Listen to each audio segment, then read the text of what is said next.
استنى شوية. قبل ما تعدي الفيديو ده خليك معايا. اللي جابك هنا مش صدفة. في طاقة قديمة كانت محاوطاك وطاقة جديدة بدأت تدخل دلوقتي. وأنا بقلب الكروت تحت نور القمر ظهر رمز نادر، رمز ما بيطلعش غير لما القدر يكون عنده رسالة مهمة. ديسمبر ده مش شهر عادي، ده شهر غلق وبدايات، باب بيتقفل على تعب، حزن وانتظار طويل، وباب تاني بخير كان متأجل. شايفة رسالة في الطريق ليك، كلام كان مستخبي، حقيقة كانت ساكتة، أو شخص هيرجع يقول اللي ما قدرش يقوله قبل كده. في فرحة جاية، بس جاية بهدوء الأول، وبعدين فجأة.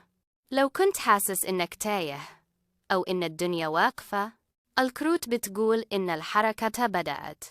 رزق بيتفك، قلب بيرتاح، أو خطوة جديدة كنت خايف تاخدها وهتاخدها. ركز مع الإحساس اللي جواك دلوقتي. لو حسيت بقشعريرة أو ثقل خفيف في صدرك، ده معناه إن الرسالة وصلت لك. بس اسمع، الخير ده ما بيكملش غير مع اللي قلبه مفتوح، واللي بيصدق الإشارة أول ما توصله. علشان كده سيب في الكومنتات، وسيب وراها نيتك من غير ما تكتبها.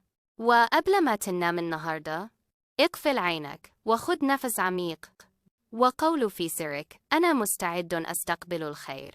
ديسمبر شاي إليكسر، والسر ده قرب يظهر.